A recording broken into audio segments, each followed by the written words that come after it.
a déjà les cercles. Sait que le gros morceau. On sait que c'est Marco, donc cercle numéro 20. Marco, ex-champion de France. Qui est top 16 Super Bowl l'année dernière, si on dit Ouais. pas de bêtises. Il est venu me dire sur Instagram, moi je t'ai préparé une petite surprise. Et apparemment il l'a dit à droite au gauche parce que c'est Ben qui m'a dit ouais t'as vu la surprise de Marco. Il se trouve que on a croisé les Français. On a croisé Ben, Enzo, Armand, Marco. Et du coup Marco m'a dit quelle était la fameuse surprise, qu'il n'y en avait pas une du tout. C'est juste que le pauvre il a un enterrement d'un membre de sa famille et ça lui dit pas de faire la compétition. Donc il a déclaré forfait, ce qui fait que je vais me retrouver tête de série demain. Moi sincèrement, très honnêtement, c'est pas une bonne nouvelle. Moi ça me hypait de ouf de pouvoir me frotter à un champion de France. Moi je suis toujours dans cette optique de mériter les postes. Moi, il y a un truc dont je suis très content, c'est d'évoluer parmi l'une des meilleures générations de freestyle. Et donc, avoir un aussi gros compétiteur qui déclare forfait, pour moi, c'est perdre une opportunité de montrer que je suis à ce niveau-là. Donc, c'est dommage. Bon, je suis désolé pour lui. En vrai, c'est vraiment un bon gars, Marco. J'espère qu'il va s'en remettre vite. Moi, j'y ai tout de suite dit championnat de France. Reviens direct, tu vois, prends-toi un petit peu une petite pause et puis essaye de te remettre vite parce que ça va t'aider aussi à passer à autre chose. C'est pas une surprise du tout, c'est pas une bonne nouvelle du tout, mais un peu triste en fait de pas pouvoir partager ce moment-là avec lui et essayer de se frotter à ce qui se fait de mieux en France, voire même dans le monde. En vrai, Marco, ça fait partie des top freestylers et des espoirs de la nouvelle génération, donc j'espère qu'il va vite s'en remettre et qu'on va pouvoir se refaire ça au championnat de France. Bon, on y est, hein, ça y est. Yes. J'ai quasiment pas dormi sa mère. Mais c'est toujours comme ça à veille de battle. Bon, quel est le planning? On va y aller un peu avant 10h pour voir les premiers battles, voir un peu l'ambiance, etc. Et moi je vais commencer à m'échauffer, me préparer vers 11h30. Donc une heure avant, tranquillou. Et on change rien au plan. J'ai encore réfléchi, tu vois, et écoute. Stick to the plan, ok? J'ai tellement bossé ce cercle que c'est pas le moment de le changer le jour. Et surtout qu'il roule bien encore. Ah ouais, il roule très bien. Si le lower passe, c'est bon. Le plus dur, c'est le lower parce que le lower ça dépend énormément de l'énergie du moment, des forces du moment. Et du toucher aussi. En fait, il faut pas que la musique, l'environnement, tout ça me tétanise trop les jambes et me fasse perdre en résistance.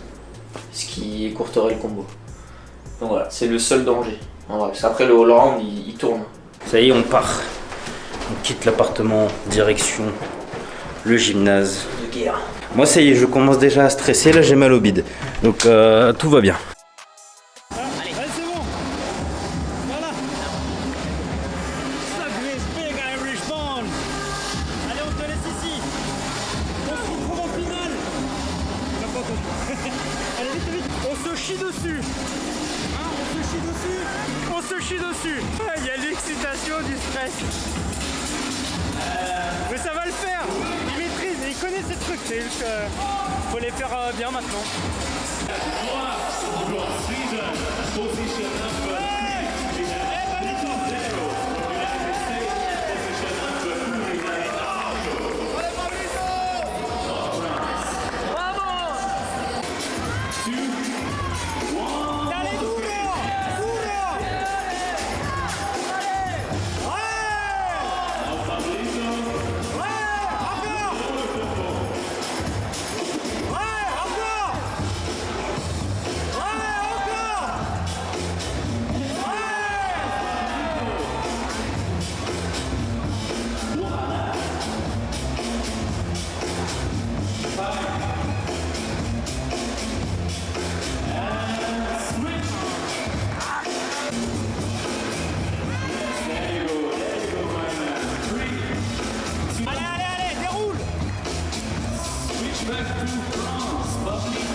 Bilan du cercle 1. Tu l'as revu, donc qu'est-ce que t'en as pensé?